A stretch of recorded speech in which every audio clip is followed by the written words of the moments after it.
Welcome everyone to Mythinformed with your hosts Brian and Dimitri. Today we have Jen, aka Skepo, aka Ask an Ex-Muslim, with us to share her fabulous story. Jen's an author and runs the aforementioned Ask an Ex-Muslim YouTube channel. As you may have guessed, she is a former Muslim and, as an added bonus, former Mormon. So having made the religious rounds, welcome Jen to Mythinformed. Hi. Cool. Nice to have you. Nice being here.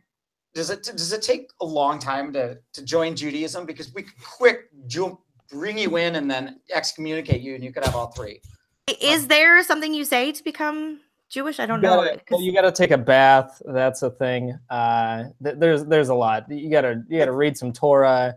You don't have to cut off your clit or anything, but it's not as serious. It's not as easy as converting to Islam. It's the Shahada. Shahada. Yeah, that's pretty easy. The Shahada is what, like a small paragraph.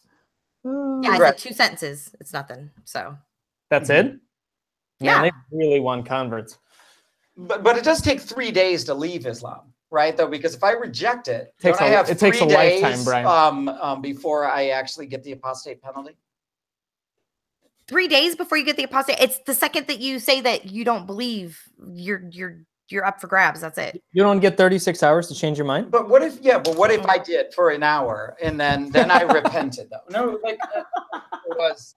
There might be some sex. I come from a Sunni background, so there is a difference between the different interpretations as far as sex go and some of the rules. But you can't just say for an hour I don't believe. Well, you certainly can't with like some of the mob justice going on, and you document this well with the governor of Pakistan defending a Christian woman who I think was accused of some sort of blasphemy, and then he himself was assassinated. Yeah, Asia Bibi. They will, based on just a rumor, unfortunately, even Muslims themselves are with mob justice, as you said, they're killed. And usually it's just that somebody said they said something bad about Muhammad, or the Christians especially are persecuted very badly. I saw it firsthand there. It was not a pleasant thing to watch, unfortunately. No, you can't do the hour thing anyway. You can't be like, let me go get a prostitute for an hour. I'm quitting Islam. I'll be right back. Hold my drink. Yeah, but they have temporary marriages in Shia. Yeah. So you can, in some sects in some areas, you can get temporary marriage. There are brothels that do temporary marriages? No, they're not brothels, but there's services. There's certain services, but usually it's just for like jihadis and people that are fighting, and they don't have any sex slaves to satisfy their urges, so they get a temporary marriage. I've heard of a call girl before tell a story where her client gave themselves the matah. So, you know what's really sad is because of the saying to divorce somebody, you can just divorce your wife, and some people take it so literally and seriously that they actually feel like they have to go have a temporary marriage and sleep with another man before they can remarry their husband. So the triple talaq. Back up. Say that again. So someone's trying to get a divorce? Or they're trying to renew their vows, so they have to sleep with someone else? In Islam, if say you get into a fight with your husband and he says, "I divorced you 3 times," right? So that's called triple talaq. Sometimes they take that quite literally, and so the husband says, "Oh my gosh, I just made a big mistake. I just divorced my wife. Now I can't sleep with her. We can't live together. We can't do anything." So you have to wait a period of, I think it's 3 months, to make sure that the wife isn't pregnant Islamically. And so there are services now that set up temporary marriages just so that that woman sleeps with another man so that Islamically she can remarry her husband. It's not every sect. It's quite an extreme kind of interpretation of it, but it actually goes on. And I found that really fascinating that they adhere to the rules so strictly that they feel like they have to do that in order to overcome the triple talaq.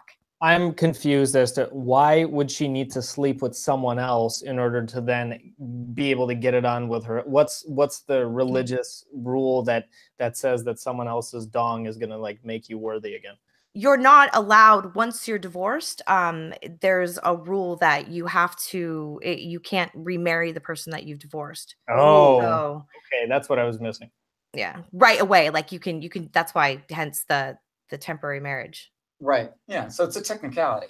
Yeah, but it's just, they charge a lot of money for it. There are families that set this up for their daughters, and it's just the adherence to the strict rules. I find kind of fascinating sometimes when it's taken to that extreme.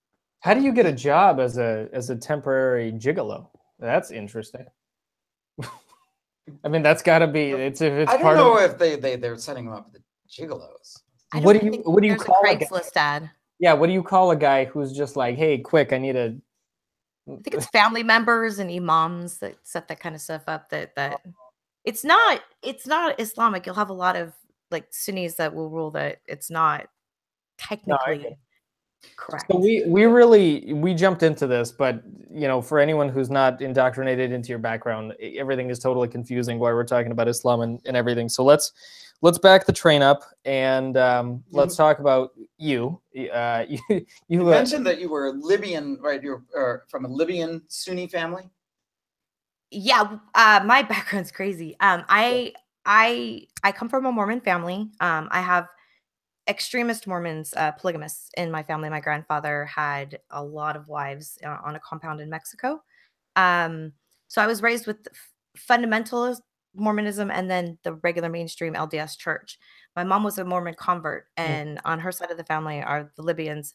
I spent summers with them, and so I was exposed to very liberal. We celebrated Eid. The women didn't wear hijab, which is the head covering. Right. Nobody veiled or anything. They did no pork. That was the big thing. No alcohol. And the men complained a lot about the way women were raised in the West. My uncles and my grandmother would always say, "I want you raised in the Middle East. This isn't a good place for women." And but other than that, this was in Libya or Mexico, or neither? No, this was here in the United States. Okay, interesting. So that's I accepted Islam fully when I was a teenager, like in my late teens. And it was that version of Islam, the Sunni version that I had grown up with. I was shunned by the Mormons because of it, because we were the Mormon side of the family was quite fundamentalist and extreme, and leaving was a big deal, even for Islam. And I married into an extreme sect, like a school of thought within the Sunni sect, called Deobandis, and that's when I started getting exposed to more extreme thinking and things. So I don't want to skip over the Mormon bits are incredibly interesting, and obviously Brian and I have kind of done some of the research on your story. This is why we find it so fascinating. So first of all, you said you were kind of some sort of what is it called, a Jack Mormon, which is a term I'd never heard of before. You've never heard the term Jack Mormon? Never. I thought it was like, I've only heard of jackfruit, and that's not the same. When you Jack the Ripper. When you're a Mormon and you kind of when you deny portions of what the church teaches, and so say you're not supposed to drink alcohol or coffee or tea, you just don't adhere to the rules, they call you a Jack Mormon. You don't go to church. You're not. It's so that you don't leave the church, because once you guy that was named Jack at some point who was just a bad. Why is it? I don't know, because I growing up we always asked, like, what is it about, what's the Jack Mormon thing, and I always asked if there was somebody that, a really bad dude, but no, I don't know where it comes from. I just know that's always what we called the bad Mormons were the Jack Mormons. All right, okay, so that was the first thing I had, which I think from other podcasts you just never really got into. So I but then we've read enough about Mormonism. It's, in my mind, one of the most insane religions on earth, period. I mean, beyond anything that Christianity has to offer, even Islam. So can you, for those that don't know, can you just give us some of the, the juicy tidbits of people who know nothing about Mormonism, what some of the, crazier aspects are? Oh, gosh. There's so many. Where do you start? Right? Joseph Smith was the story goes that Joseph Smith was 14 years old, and there was a lot of different religions, and he prayed to God. This was in the United States, that he needed to find the real true church. And so God and Jesus appeared to him and said, we have a new church for you, and you need to go dig up these golden plates in New York, upstate New York, Yeah. right? hmm and translate them, and which clearly that never happened. But so I truly genuinely believe that these, Allegedly. right, that these existed and that he really did translate them. He put his head in a hat and used a seer stone. They call it a Urim and Thummim, to translate. That was the official story. Okay. And they had some witnesses that signed some documents, in Oliver Cowdery, Martin Harris, and David Whitmer, amongst some of them, that claimed that they'd seen the golden plates. Mhm. It's a polygamist religion, insofar as they don't believe or practice polygamy anymore on Earth, but that polygamy will be in the afterlife for women, and so you get to share your husband with as many women as he wants, and you get to make babies for eternity in heaven, pop out spirit babies. Do they believe this in heaven? So why does this exist on Earth? Is the question. It was taken away on Earth because Heavenly Father being God, said that it wasn't necessary anymore. The Mormons are polygamous, right? Yes. Well, initially, yes. And then they took it away because essentially what happened is they went to war with the U.S. government over polygamy, Right. and they had to take it away. They didn't have a choice, so they had to justify it somehow. Okay. So they said, well, no, we'll just leave it for heaven. Yeah. So basically cut the deal in order for Utah to become in as a state, that they would kind of get rid of polygamy, and that they were kind of being chased. But they still have polygamy, like behind closed doors. Only the fundamentalists. Yeah. But the LDS, the formal, has rejected it. Okay. Oh, in the mainstream Mormon church, you will get excommunicated for practicing polygamy. Oh, okay. I didn't know that. I thought it was broad. So only on the compound, the fundamentalist compound. Yeah. Well, like, what's the Colorado City? Is that the There's one. There's quite a few in Utah. There's in Snowflake, Arizona. There's some, and quite a few in Mexico. And they'll claim to be the real Mormons because they're actually closer to the original. And it seems like the closer you are to like the original version, the more fundamentalist you are. Well, the more real you are. Yeah.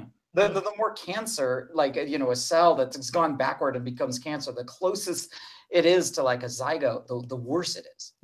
Like it's undifferentiated, that it's gone backwards. So I think fundamentalism works the same way. You're trying to get it exactly right, just with no changes. So from this origin story, so there's the plates, upstate New York, that there's a whole religion that spread. Are any of these artifacts? I mean, is there some sort of museum is this hat somewhere in a museum? This is like the ancient hat that they do have the stone. I don't know that they have the hat. The Book of Mormon is a claim of after the resurrection, Jesus came to the Americas, and he taught in the Americas, and that's the Book of Mormon. So it's the story of the Nephites and the Lamanites, and they claim to have a lot of archaeological evidence for these civilizations that supposedly existed. Of course, there is none because they didn't.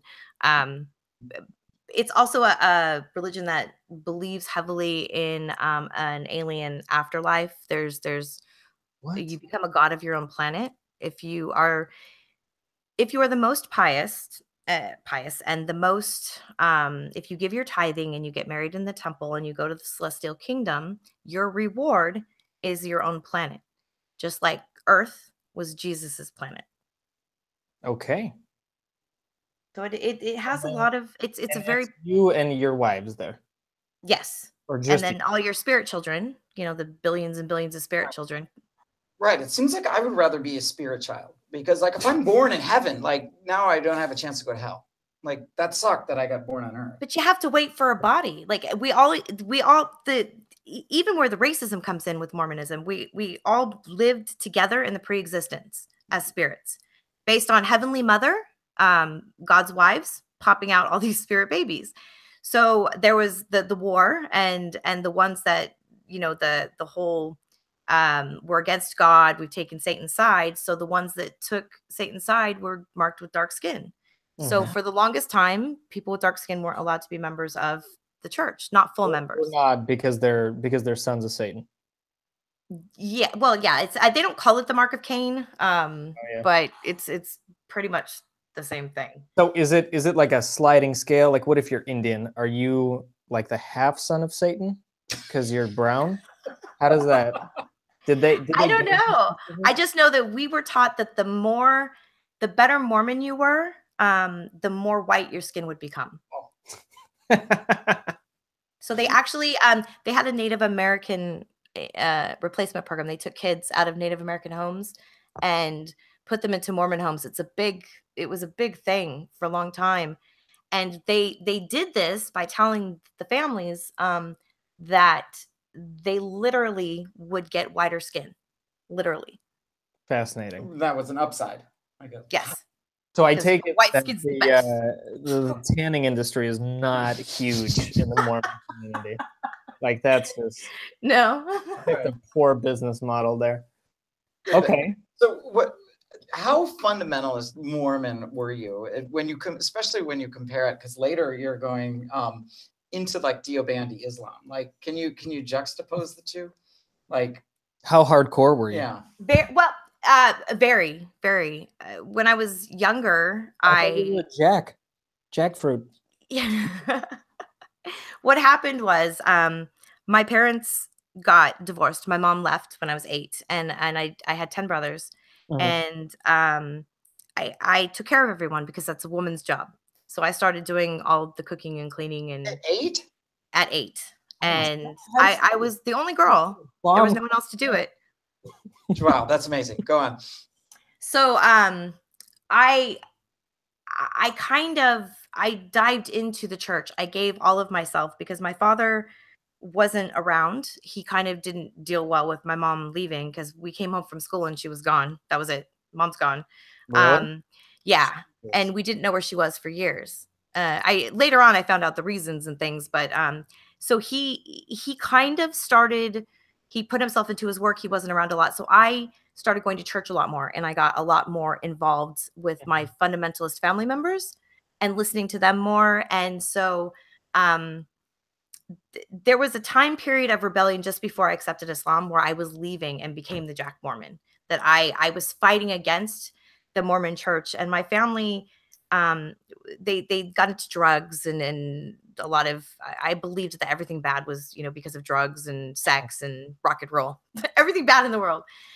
So I kind of rebelled against the church, and I drank Coke, and had a cup of coffee, because you're not supposed to, that's the worst thing you could do. Bubble gum. Right? You said. So I think it allowed it to the fundamentalism that I experienced when I was younger, even though I kind of pushed back against it when I was a teenager, it allowed to pave the way for the extremism and fundamentalism that I experienced when I converted to Islam. I just think that I was prepped very well for it. And there are pretty crazy idiosyncrasies with Mormonism. Jehovah's Witness got the whole, they don't celebrate birthdays. There's like certain amount of slots in heaven. I know, Mormons have the underwear thing, and I think there were some other crazy like voyeurism idiosyncrasies you talked about. I don't know if you can delve into that, because that was mind blowing. The Mormon Church is very controlling of their members' lives. It very much, I call Islam a cult. It very much is a cult, and they have they call it the Strengthening the Members Committee. It's basically, they encourage the members to tattle on each other if they're doing anything that would be against the rules, so that they're the heads. Yeah, the heads of the church can come and like give them in trouble. So that starts from a very young age. And this is what we talked about, being interviewed by your bishop. From the age of 12, they bring you in privately. It used to be that the door was shut. Now, if it's the opposite sex, they keep the door open, but it's still just you and the bishop. And they ask you about masturbation and sex habits. Just And if you say yes, because they're called worthiness interviews, and because it's starting at the age of 12 as well, you go to the temple and do baptisms for the dead. So they kind of tie the two in together because they make it fun. You want to go to the temple, you get to take off from school, go to McDonald's, and it's just you feel special. And so they kind of introduce it like you need to go through these worthiness. Yeah. So you go through these interviews and you divulge all of your personal information to get treats. And it includes whether you touch yourself, if you've ever looked at pornography, if you have you pet with the opposite sex.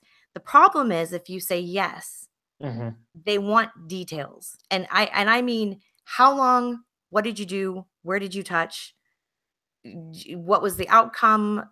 Every single dirty detail you could think of. And it's inappropriate for a 13-year-old girl with a grown man in his 50s in a private room to be talking about how she masturbates.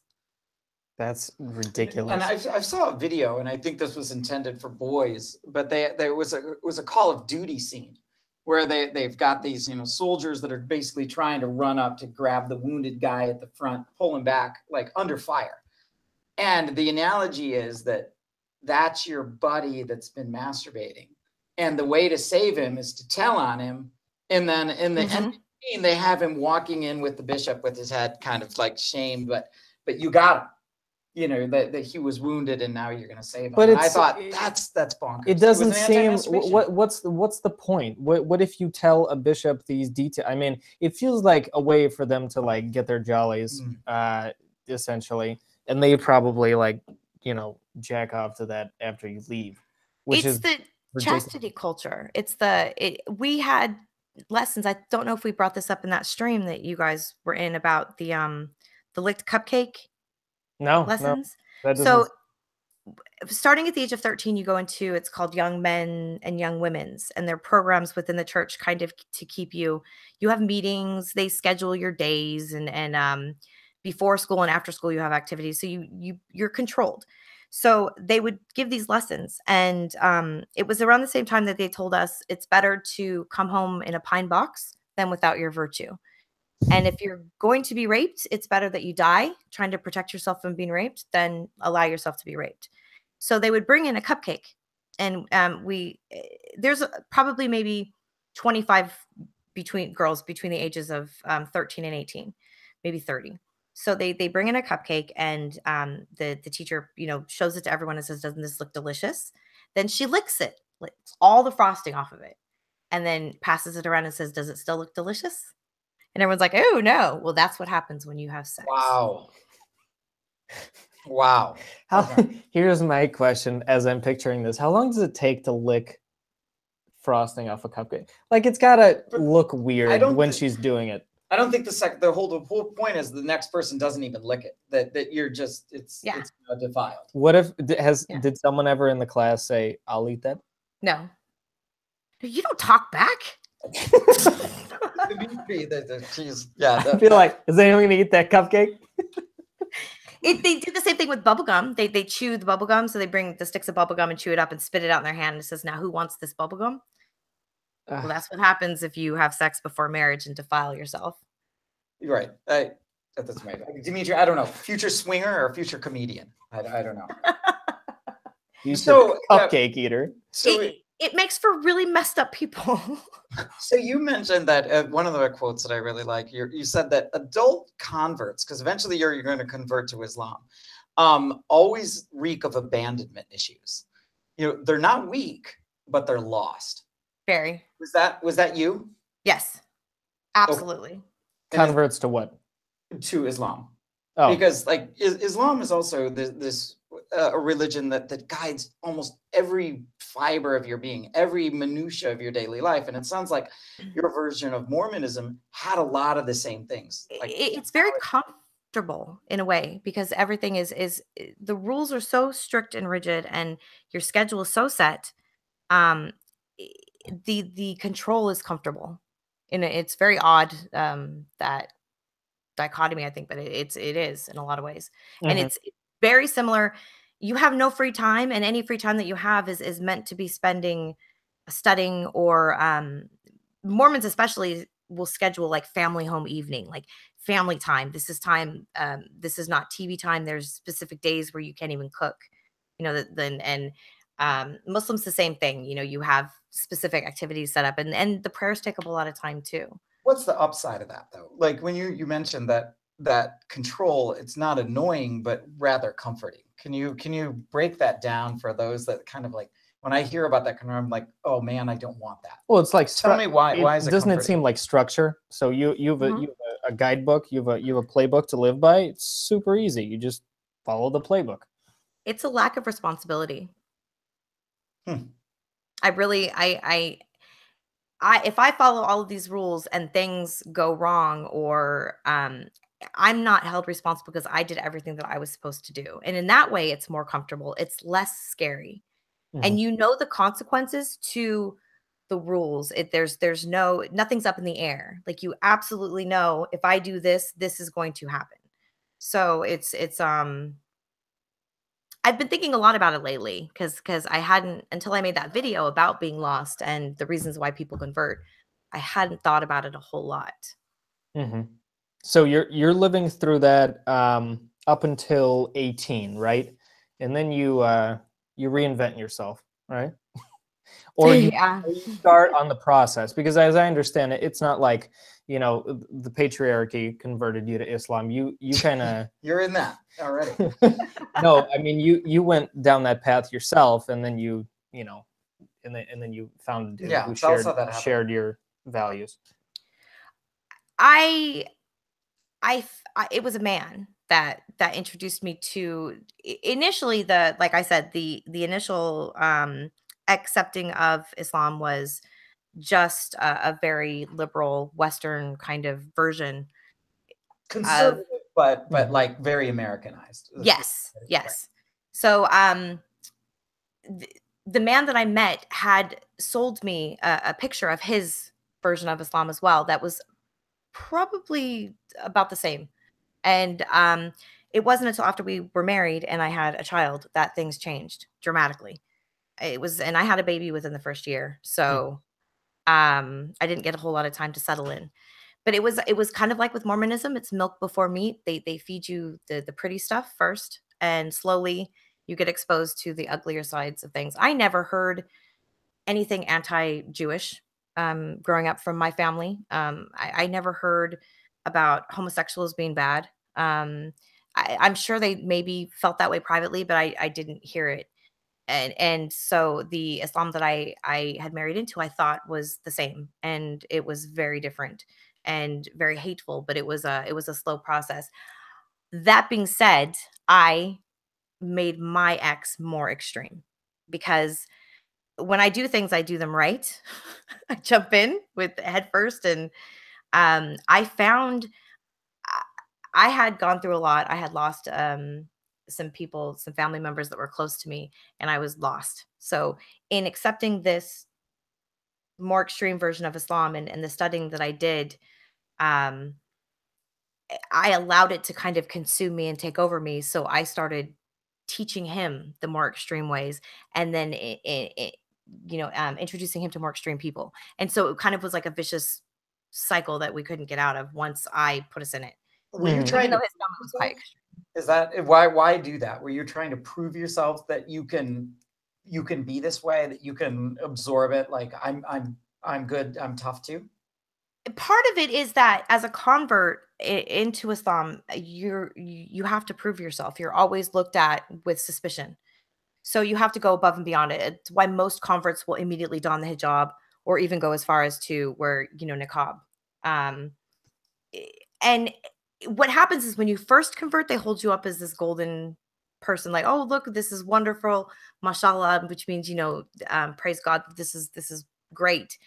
But as time goes on and you kind of settle into the community and the culture and everything else, then they start to question, especially if you're Western. If you have an American background, there's a lot of mistrust with the West.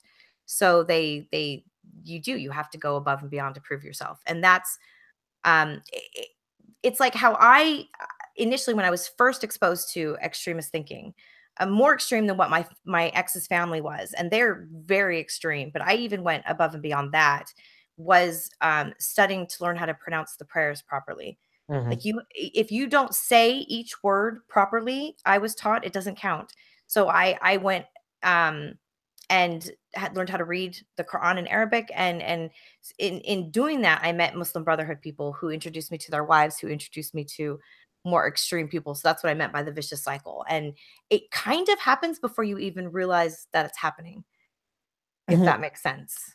No, it does. I think I heard one time you said something about the fact that you were drawn to Islam because you thought it was somehow pro-feminist, or it was protective of femininity, which obviously baffles me because I don't see the two as being in any way congruent. So how did you equate the two? I still don't understand that. When you're taught that Muhammad married a divorcee who was a wealthy businesswoman, Khadijah. and yes, and she was given the right, because of Muhammad and because of Islam, to own property. This is what they tell you, that women, because of Islam, were able to own property, and they were able to inherit. Even though it's half, you're still able to inherit money. And before Islam, none of that was possible or true, which that's not true, but that's what they tell you. So I believed that in setting up these rules, and prenuptial agreements as well in Islam, when there's marriage contracts, and the woman gets a say in what's in the contract. So I felt like I was being given more power than I'd ever had in my life. And in a sick way, setting women aside and hiding them is protecting them. So men can't hurt you if you're covered up and you're kept in the house, and you practice purdah, which is separation of the sexes. Then it's protecting you, and that means you're making women into something special, like a pearl, a jewel that needs to be taken care of. And to me, that was very attractive, because I had been hurt so much in the past by men. Okay.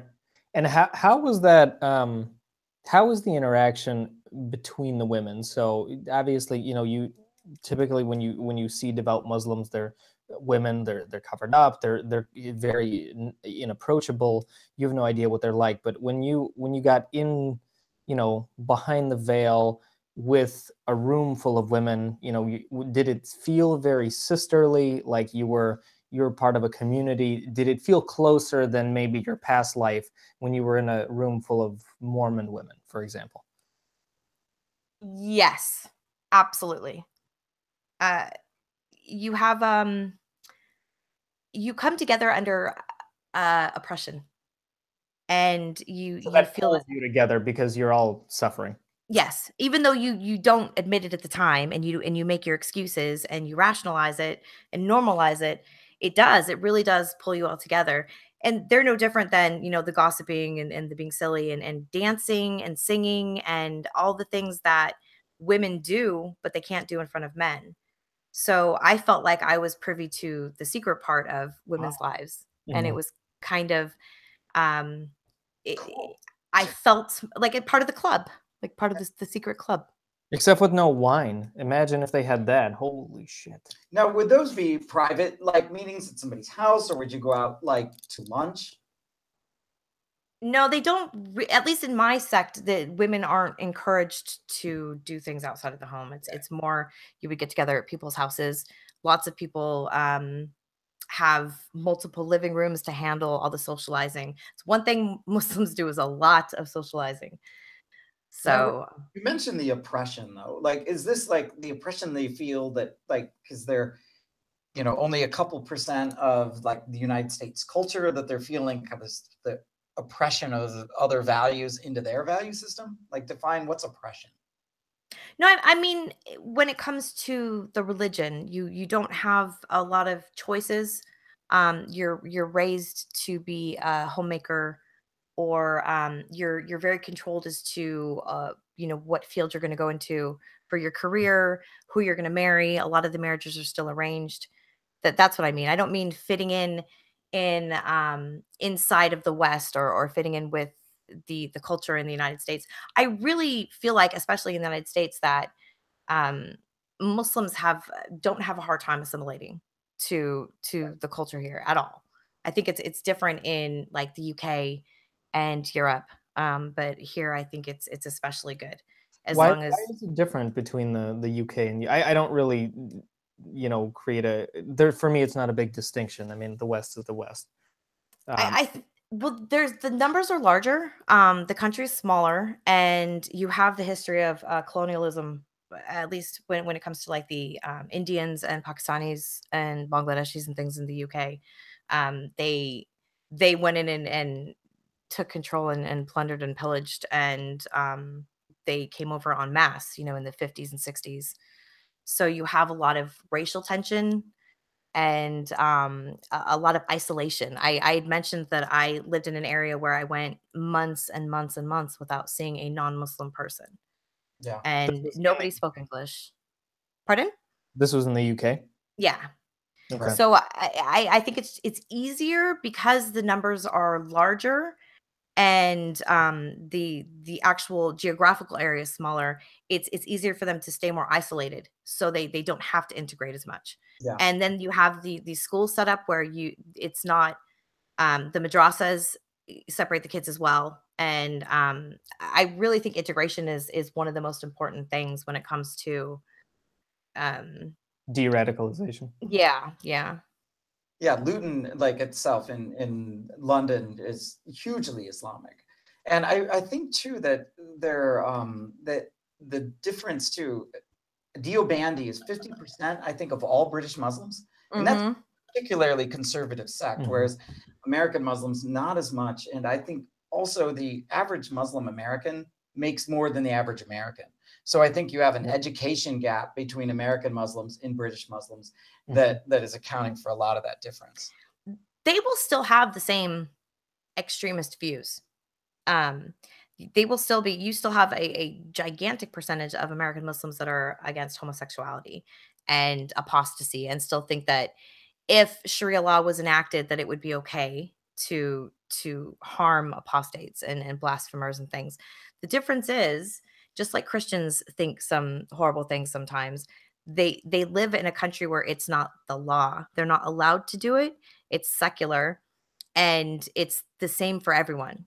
So you may think these things and you may have some prejudices, but if you don't have the government backing you up in order to do these things, then it's a lot easier to over generations to integrate. And then I don't think that this is a great experiment. The America and the Muslims here, it's not the same thing as overseas at all. In Britain, it is particular. You have compounded that you can use Islamic court systems that are sanctioned, but they won't do criminal cases, but there's certain issues that they can look at in arbitration, like marriage being one of them. I was just tweeting about that. Could spend your life, and even when you come in contact with the court, it be Islamic. So yeah, you could be wildly sheltered. So that this in America would not happen. Well, isolated, if anything. Well, I went to a Sharia court when I was in the UK when we had some domestic violence issues. Which city? This was in Glasgow. Okay. So I was encouraged to. First, I was coerced and forced to go to the Sharia court to begin with. I didn't want to, but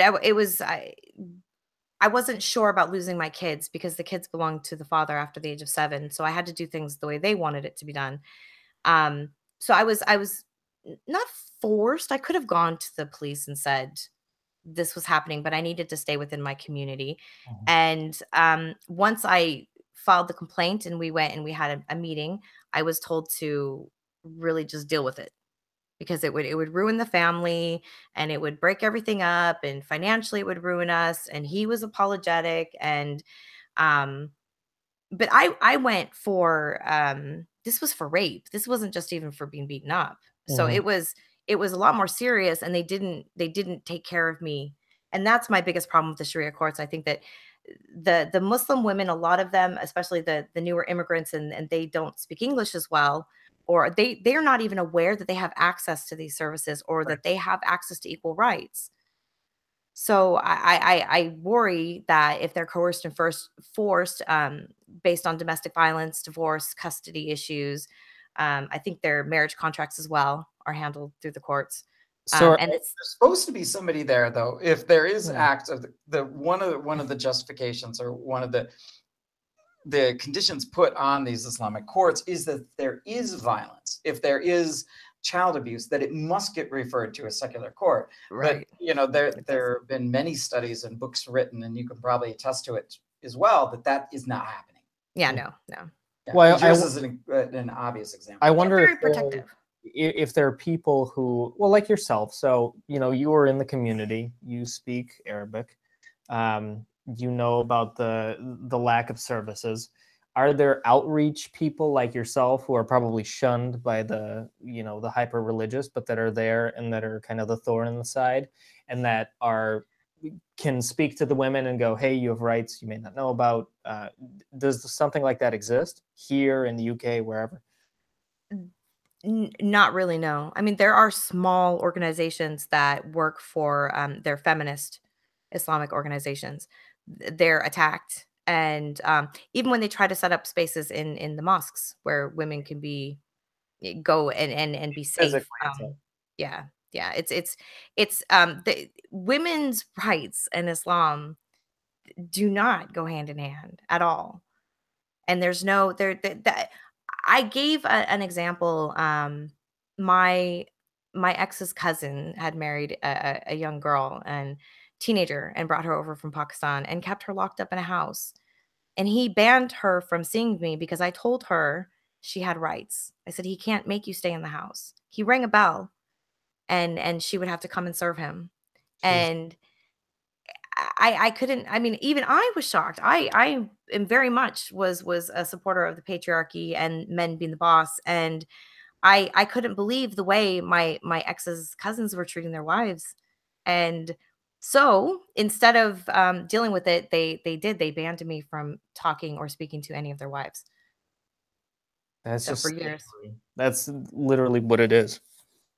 So you end up getting like more fundamentalists when you start meeting like some of the people that are in the Muslim Brotherhood or are connected to it. Like, how is that changing? How is that? Do you notice the difference, or is it already upon you once you notice it? And like, how much does that move the goalpost? Like, can you look back and go, whoa? Quantify it? Yeah. It happens before. By the time you realize it, it's too late. And for some people, it happens quite quickly. I saw it come over people in months. I saw it take a few years. For me, it was about 6 months. And what it is that everyone around you speaks a certain way. So it's I'll take Jews for instance. The Jewish people are terrible. They're controlling the world. They poison our water. There's mind control technology. They're just the worst things ever. We have to eradicate them off the face of the earth, right? Porno. Yeah. Yeah, right. So, but I hear this from everyone, educated people, just everywhere you go, in every shop, every event, doctor's offices, because you only hang around other Muslims. You know, you're very just together all the time. So that's all you're hearing. And then all of a sudden you find yourself thinking the same things and parroting the same words without really thinking about what you're saying. And then it just becomes habit. And then eventually you're saying those things and believing those things.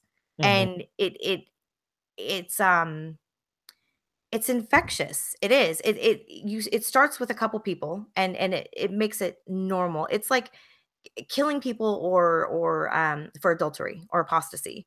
It's in where I am now in my life. I look at it and I go, I can't believe I ever supported that or watched it or thought that was okay. But at the time, that the frenzy and the fact that it's so normal for everyone else around you, you start to question your own sanity. And once you've normalized it, there's no more questioning it. That becomes just what life is, if that makes any sense. I take it there were no Jews in the Muslim community where you were in the UK. No, no. No. No. Said that Islam, quote, preys on your inner ugly. What did you mean there? Mm-hmm. Everything, all of the bad things about me, all of the racist tendencies that I was raised with in the Mormon church, all of the judgmental parts of me, the parts that don't give people the benefit of the doubt, the automatic putting people in the other category, or dehumanizing people. Mm-hmm. The big one. That's it really encourages that, the dehumanization of other people, so that it makes it okay to hurt other people. I've been going on about that a lot lately, actually, but that's what I mean. It brings out, especially for me, I have been through a lot of ugly things in life, and I find that I have to be very careful, because I can find that I can turn very ugly very quickly if that makes sense. I was exposed to it. I know how to hurt, and I know how nasty and dark I can get. And Islam always tapped into that and kind of twisted it and made it stronger. I heard you say though that that was done out of love as well. So like, didn't you have an example where you told your brother that he should kill himself, or that you hoped he would die or something because he was gay, and then you said, oh, but that's not out of hate, that's out of love, which I can't. that to me also doesn't compute how, you know, a hateful statement can be made with love. But you said a lot of that. You know, the anti-homosexual, anti-Jewish, anti-anything statements are kind of done with love. Can you explain how that works? Especially the anti-homosexual sentiments. Being Right. homosexual is the worst thing you can do. It's one of the biggest sins. It's a straight ticket to hell. And if you have, say, I wished death on my brother to his face, and while he cried, and I laughed in his face and told him he disgusted me. And I thought I needed to be that harsh, because I needed him to stop sinning. I didn't want him to burn in hell forever. And the only way to get him to not burn in hellfire was to die, because he had to make the ultimate sacrifice and not be gay. And he would burn for a while, but it wouldn't be forever.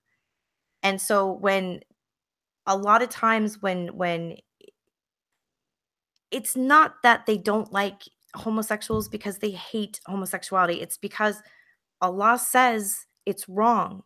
And Mhm. whatever Allah says is, that's the way it is. Whether you like it or not, that's the way it is. So they don't want you to sin. They don't want you to be hurt. They don't want you to burn in hell forever.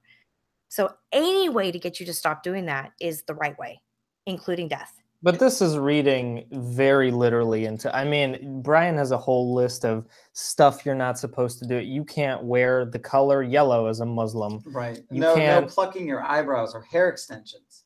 And I couldn't believe that the Quran had something to say on hair extensions. on everything. I told it, yes, there is a rule for everything. And if it's not in the Quran, it's in Hadith. Right. So, or it's interpreted by something, right? And it's probably like somebody tied goat hair on something else, and that was haram, so no hair extensions. Really?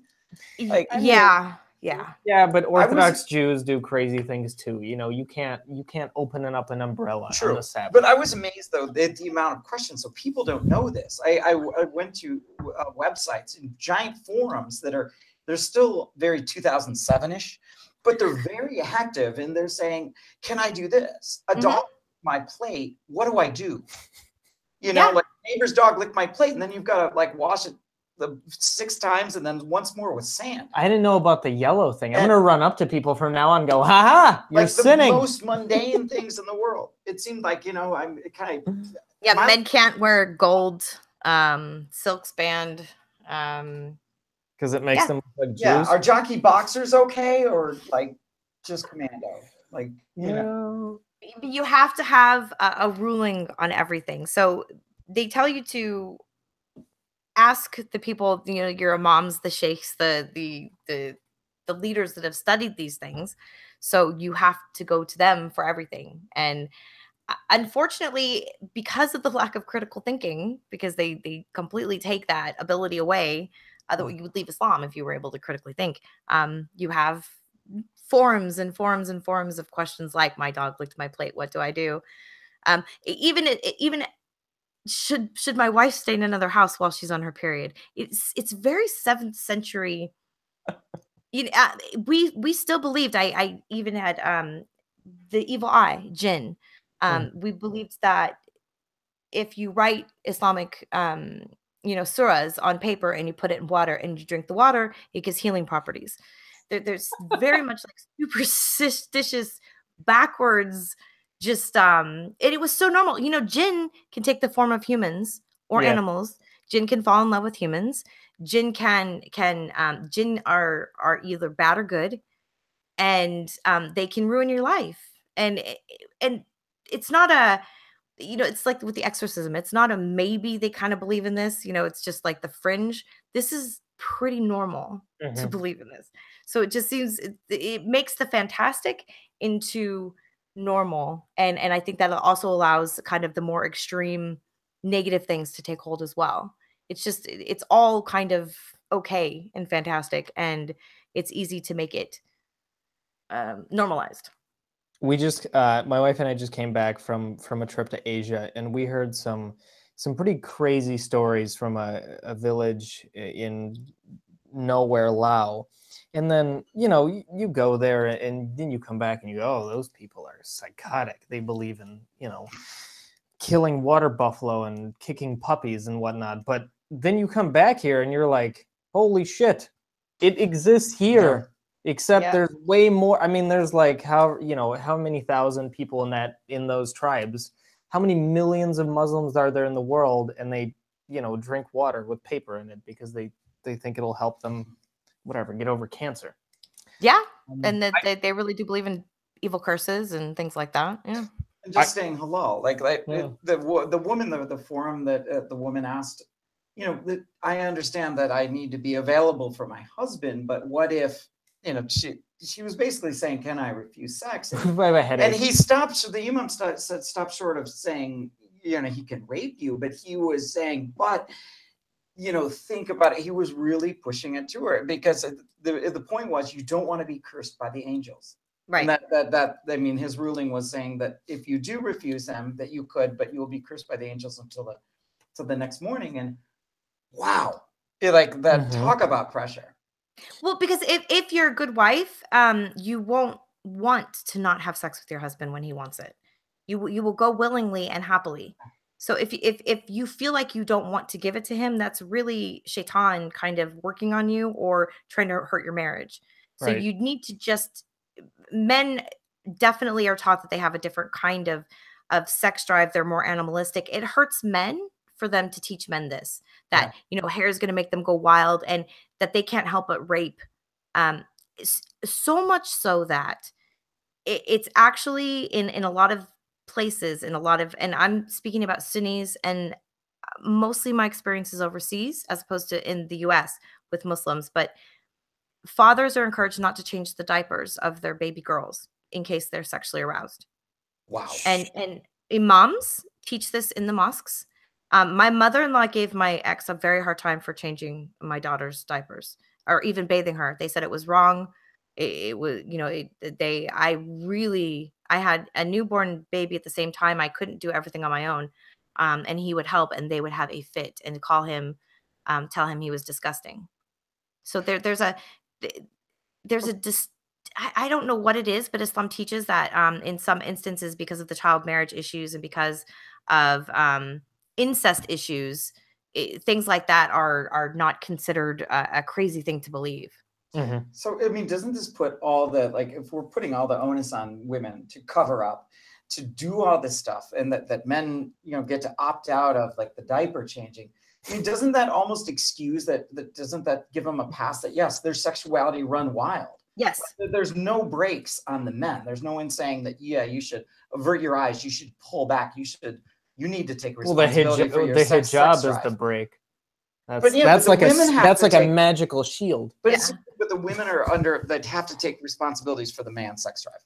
Mm-hmm. Yes. Well, they tell the men to lower their gaze, but that they're not, essentially, they're not responsible for their lust. And if they have to, that, they have to get rid of it somehow. And if it's because they saw a woman that's why sex slavery is okay still.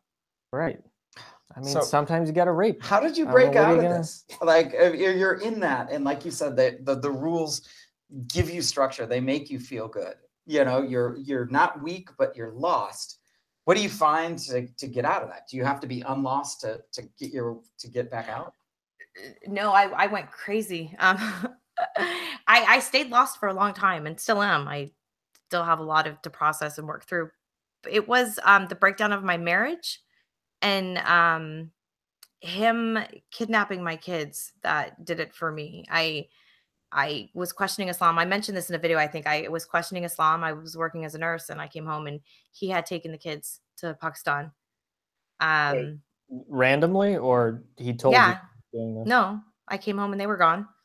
And he told me that if I wasn't willing to live as the wife that he wanted, I wouldn't get them back. So it took several years of pretending that everything was fine and going to Pakistan and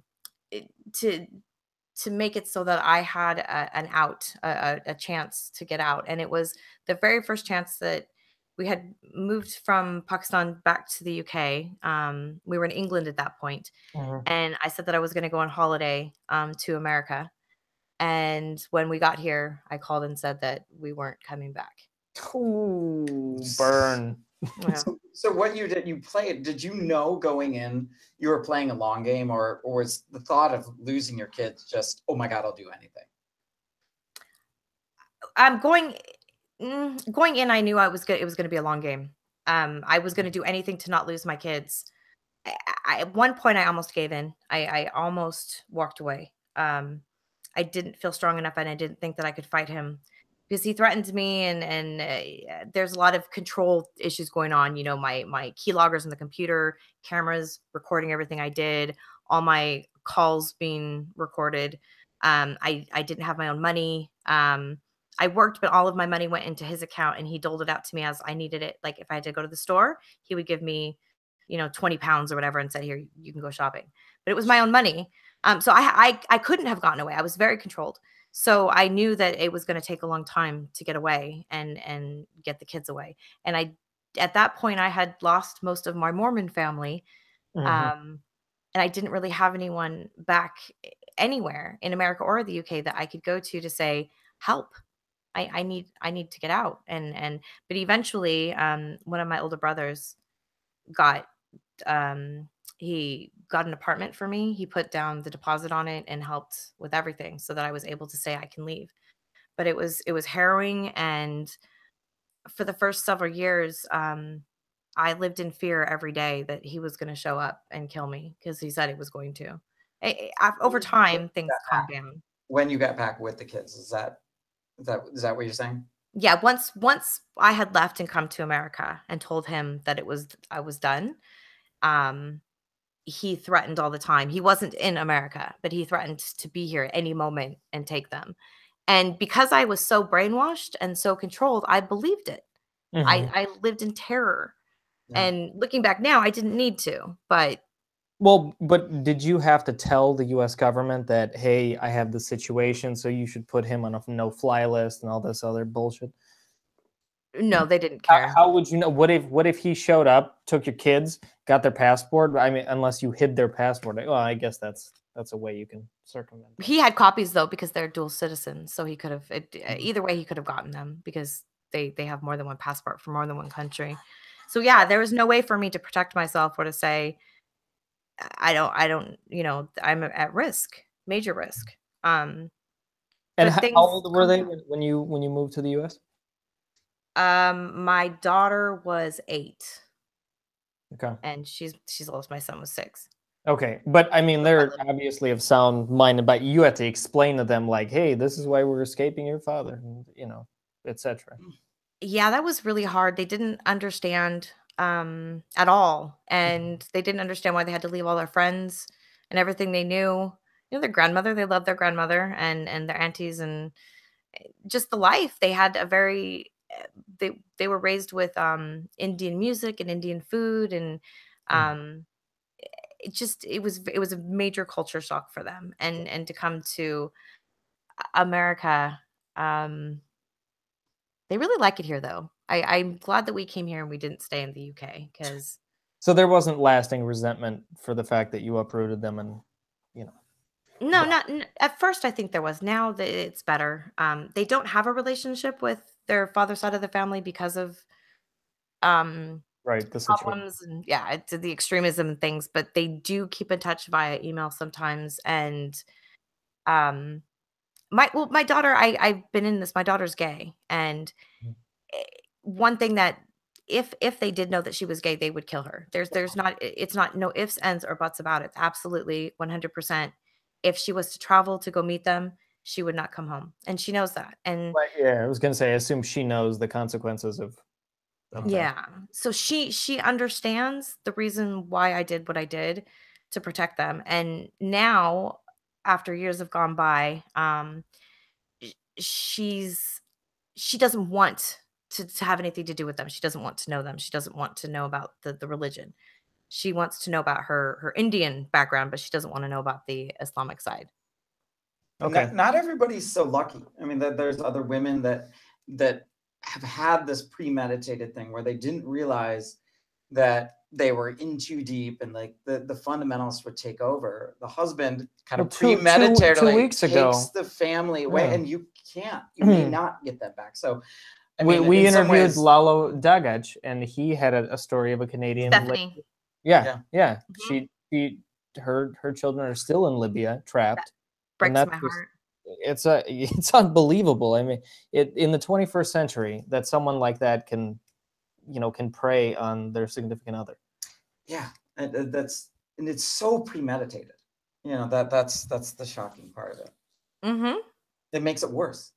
It doesn't, like, if you'd gone to the trip and then he comes to the realization there, but no, that was the whole point. So it's ugly. It does make it weirder in this case that you actually radicalized him. And that who knows if that hadn't happened, if he would have gone, that crazy psycho. I don't think he would have, because the person that he is now and the family that he comes from, I had said his family's quite radical. His mom's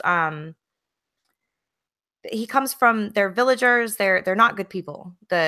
He comes from Pakistanis and Indians. The Pakistani side of the family, they're murderers and drug dealers, and they're just not good people. The Indian side of the family, they come from Afghanistan and India. They're quite well off. They're educated. They're all physicians and things like that. Well, the San Bernardino killer, that wasn't the woman that radicalized the husband there too? Yeah. So, but he was already, so that's what I'm saying. He was already exposed to kind of the extreme elements, but he, being the youngest son, his father passed away when he was very young. So he kind of pulled back from Islam and wanted girls and drink. And, he wanted to experience Western life. So he rebelled and then found me. And I'm like, wait, let's be super extreme. Let's be proper Muslims. And so for him, it was easy to fall into it. But it also could be like Anjem Choudhury, that kind of the rabble rouser in Britain, the leader of Al Mazroun, was a playboy in his youth, and the reason why he became an Islamist extremist was that was going to get him to heaven. So you could have your cake and then just work it off. Yeah. It's like, man, I ate a lot of cheesecake, so I better hit the gym a bunch. But now my ex is like, he's not. He's extreme, but he's not as extreme as when we were together. But he's extreme enough that he would kill his daughter, for sure. Wow, that counts extreme for me. So I know we didn't get to even everything that we want to talk about. I guess the last thing that I want to end on is we've had a lot of religious people on the show, formerly religious. They convert from whatever they are, but we have never had a former Muslim fundamentalist on. And it's like Christmas for me, and I don't celebrate Christmas. So I desperately want to know what it's like inside the Haqqani network. I mean, whatever tidbits you can reveal. I mean, I can't imagine. Well, it'd be interesting from the male perspective, but even the female, they're essentially slave owners. So how was it, living like that? again, all of the things that seem really crazy to you and extreme, and you wonder how people can live like that, it is very normalized. It is no different than going to the grocery store and picking up a loaf of bread than knowing that sex slavery is existing next door to you. No different. And to justify it, because the people that are either used, or there's a lot of secrecy within the family groups and within the extremist groups, obviously, right? So you have a lot of like because of the secrecy, a lot of the things that go on are so normalized that you wouldn't even imagine that anyone else outside of the group would look at that twice. So you have, say, the thing about the sex slavery. Case in point, for example, I had a neighbor that had 2 sex slaves. They were the maids, and they had been taken in as spoils of war kind of thing, but they were bought from, because they had darker skin, they were bought from another man. And I'm not quite sure how that person acquired them, but I never once looked at these women and thought that they needed liberation, or that they shouldn't have been in the station they were at, or that the fact that they shouldn't have been the sex slaves that they were, or that any of that was weird. And aside from everything that is crazy, that's actually normalized, I cannot stress enough the secrecy, the not being able to speak out, not being able to speak your mind, not being able to trust anybody. You have maybe 2 people that you can talk to and really trust with your thoughts, if even that. And not being able to trust the person that you're married to, because if you say the wrong thing, they're going to turn on you and take your kids away, hurt you, turn you into the family members that are parts of the tribal council. It's a lot of secrecy, and a lot of testing of people, and a lot of just rationalization of the worst things you could think of. Yeah. It's like it's unreal. When I think back, it's unreal. But you have access to, YouTube, Reddit, whatever. I mean, you could go online without your husband being there. Couldn't you? Wasn't there a way to speak out via the internet, or somehow get in touch with people who could help you? If you don't know, it's normal, not normal. When you're inside of it, you like. Well, I get if you're born into it, but Jen wasn't born into it. I mean, you had. Obviously, you get brainwashed to an extent, but well, you can normalize to war. You could normalize to this. Well, it depends on what country I was in. If I was in, I mean, I'm talking about different countries. This isn't just the U.S. or the U.K. I'm talking about Saudi, Afghanistan, Pakistan. Spent time in Qatar. So depending on the country that I was in, it depended on what rights I had, and whether I could access those or not. But when I said that I was monitored, I couldn't have just Googled something or gone on a forum, because everything I did, every keystroke was recorded, and he would go through the logs and cameras in front and the back of the house. Jen, it's called incognito browsing. We got open up that tab. He even kept oh my gosh, he kept cameras. He kept my phones locked up. He kept cameras by the computer, because anything I could do, I would sneak to try to get a hold. I couldn't even speak to my best friend on the phone. Like I couldn't call America, and I couldn't be like, okay, I need to talk to you. It just, everything was monitored. Everything. Wow. At some point, they're going to make you wear body cams. Ugh. Seriously. What other ruling is on body cams? I'm using them not to spy on my wife's naughty bits. I just want to know where she's going all the time. They belong to you if she's your wife. Remember? Yeah, you could use them. You can't. We didn't take very many pictures because under Shariah, you're not really meant to take pictures of people's faces and things. Plus, it could be anyone if you're wearing a niqab. I mean, it could be you, or it could be your sister. I want to see fingerprints. You never know what's and women, what they wear under those things. when guys think that it's super like sexy and hot and stuff, and in some instances there's nothing underneath those because it is so hot outside.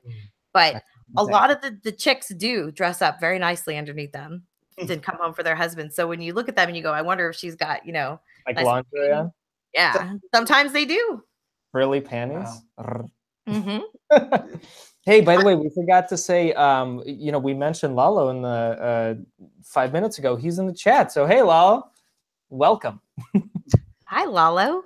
I know. No, we just had him on 2 weeks ago. But yeah, definitely. And that was fun. And like, this is what I really think that this message needs to get out, and some of this stuff, where is this in the hashtag Me Too? Where are the, the feminists when you need them now? And like, so check out Ask an Ex-Muslim on YouTube. Yes. Where you can find a lot of your stuff. I really enjoy your voice.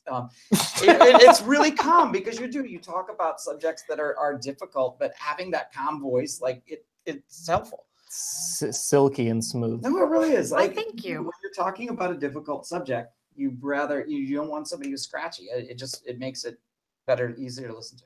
Absolutely. And you're on Twitter at Rockabye Rose, right? Is that your no? Todd Millie. Totally different hashtag. I don't know. He copy and pasted the wrong thing. I copy and pasted the wrong thing. Well, sorry. So what was it? Just for people to follow you?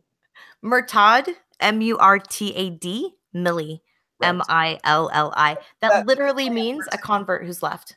Yes. Yeah, the Murtadeen. Like the ISIS use that all the time of like the Muslims that like almost claim they're being Muslims, but they're not actually Muslim.